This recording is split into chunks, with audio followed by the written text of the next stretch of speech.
The yoga of dejection is an act of creation.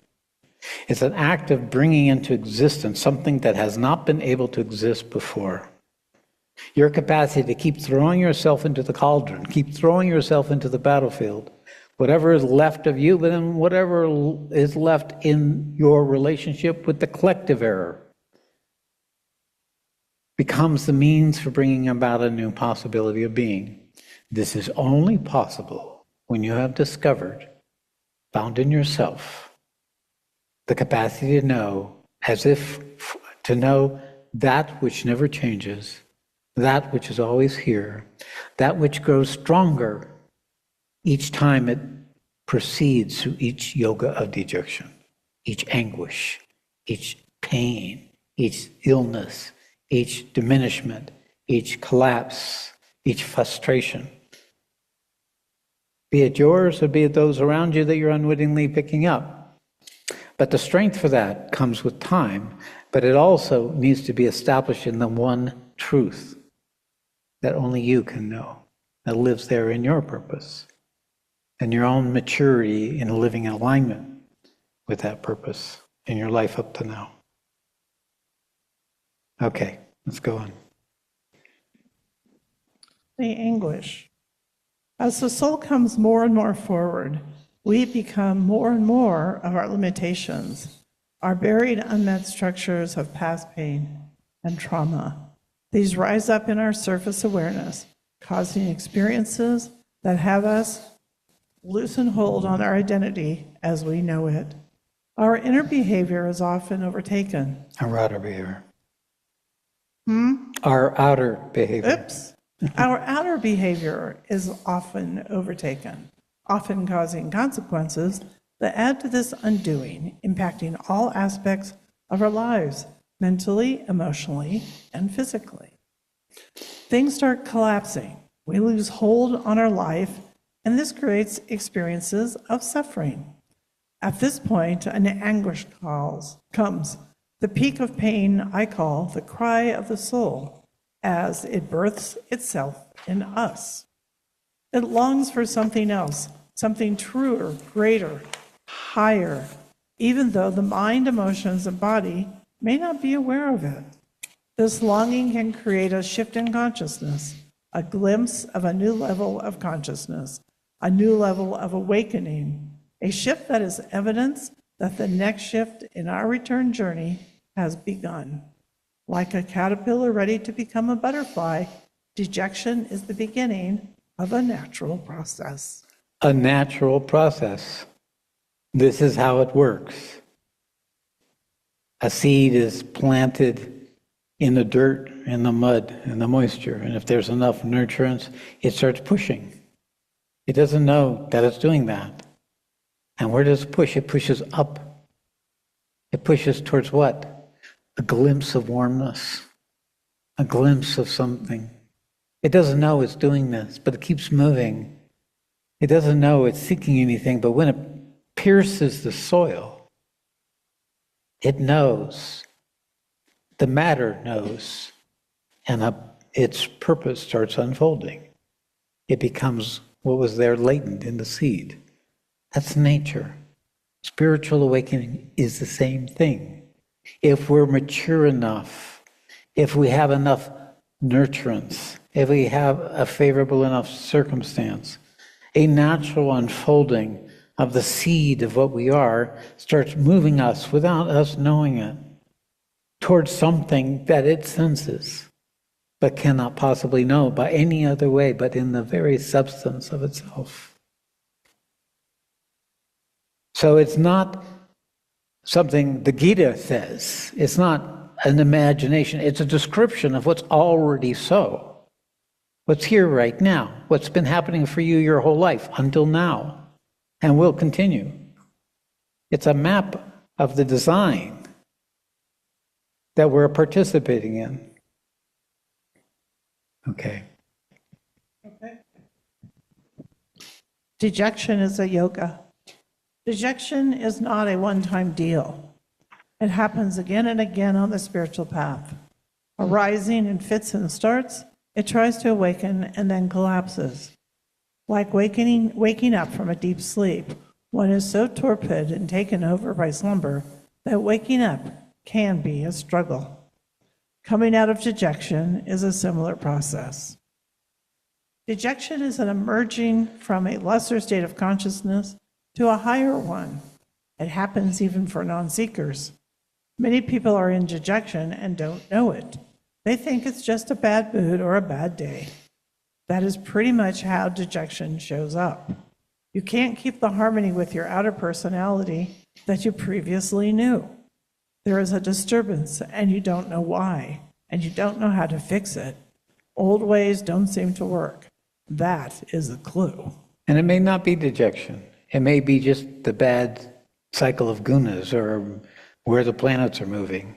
So dejection it can't be measured by the symptoms. Dejection is noted by its permanence, by the intensity it brings, the despair it brings as a regular event where there's no cure that's apparent. It is something that has to happen and it has to have its time before it reaches its own maturity. And then we perceive in new ways. Then we own the territory more fully. Then we can more effortlessly align ourselves with what is living us. Okay. In my experience, dejection is much more pervasive than people realize. On the spiritual path, it is your constant companion. It is coming and going. Your deep dissatisfaction is not due to an outward cause. We don't know what's wrong, just that something is wrong. We just know we want to get out of it. We don't know we are in a process of awakening. This process continues until the soul comes to the self. When dejection occurs beyond that point, it is of a different order. When we're in a miserable state of condition, we change our mind. Or when dejection comes, we do something different. We experiment because of the necessity of trying to come back to the original harmony. But what we often do is just create more structures, more variations of the existing structures that have to do with avoiding meeting with what we really need to meet, which is we're the source of our own shit. We are that which creates what is arising for us. We're the ones who project onto others the cause of what we're doing to ourselves. We're the ones who are still living in an alternative reality where we're the good guy. We're the good and the bad guy. But we don't know that we want to think of ourselves well. We don't want to be overtaken by our shame. We don't want to be diminished. We don't want to be less of. We want to be liked. We want to be loved. We want to be important. It's all shit. It's all karma. It's just the endless repetition of the same old stuff. So it's not dejection until the despair comes and you recognize there's no fucking way, no way out that I can do myself. Then there's a collapse. Then there's a helplessness. Then you're facing the existential crisis. It's not about your mood. It's not about your choices. It's about aligning yourself with the purpose you were born to manifest. And if you did not find that, if you don't know that's still there with you, if you have forgotten it or thought you've been there already and done that so you don't have to do it again, then you're just retreating from the opportunity to take this yoga and proceed in a journey that is yet to be fully recognized. This is the beginning of the Gita.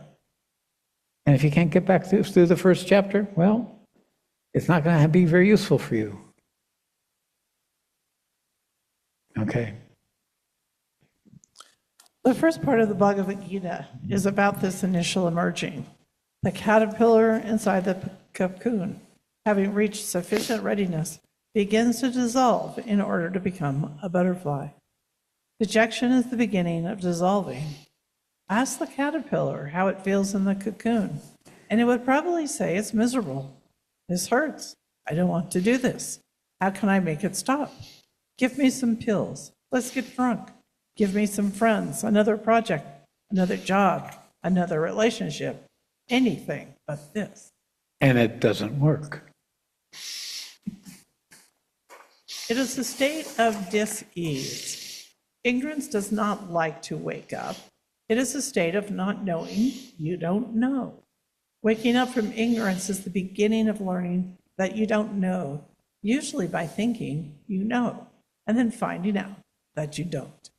This process disengages consciousness from its previous state. It can be very stressful. Go ahead. The Bhagavad Gita can bring a context, a way of recognizing and holding this ultimately transformational process, which allows you to collaborate with it.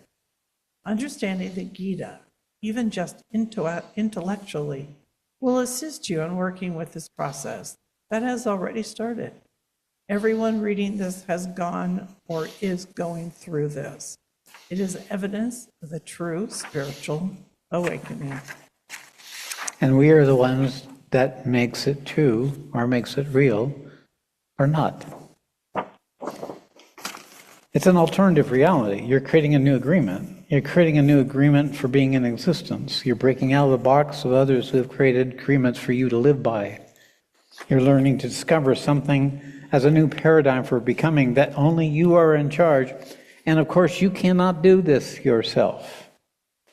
You can't do it with the ego that created the problem. You can't do it with the ego because it's entirely a programming instrument, especially your mind. That is a byproduct of your evolutionary process. Yeah, it made civilization as we know it, but all of this is keeping us aligned from the next stage of our evolutionary purpose. Now, how to convert this into something real, how to make this real, this is the work. This is the work of the Bhagavad Gita, this is the work of New Dharma, this is my work, this is the work of every other human being. But me speaking to you, it is not enough. If you're not experiencing the transmission, well, you're only taking this most surface aspect of what it is that's coming in this talk. If you're not mature enough, then even the seed who's not mature enough can't benefit from watering. If it's not ready, it's not going to grow. So the nature of this is it will sink in when you're ready. And if you're not ready, don't worry about it. I assure you, you have dejection in your future. You don't have to seek out dejection. It'll find you. Because it is the next stage of whatever transition is next for you. This is how it works. I have people going to India, sign up, committing, and then changing their minds. What is it that would change their minds from something that's aligned with their purpose? Duh. Someone who wants more dejection. Someone wants to see it once again for sure, to make sure that this is real and necessary or not. And if you're not there, you don't go to India. No problem. Not an issue. It's just extending the time period. The masterful, one who's mastered dejection, has no fear of dejection. Matter of fact, it's kind of like their regular state of being. What's emerging now each day? The nature of the reset. The one who has mastered dejection, there's no need for karma. There's no need for action. There's no need for any of it.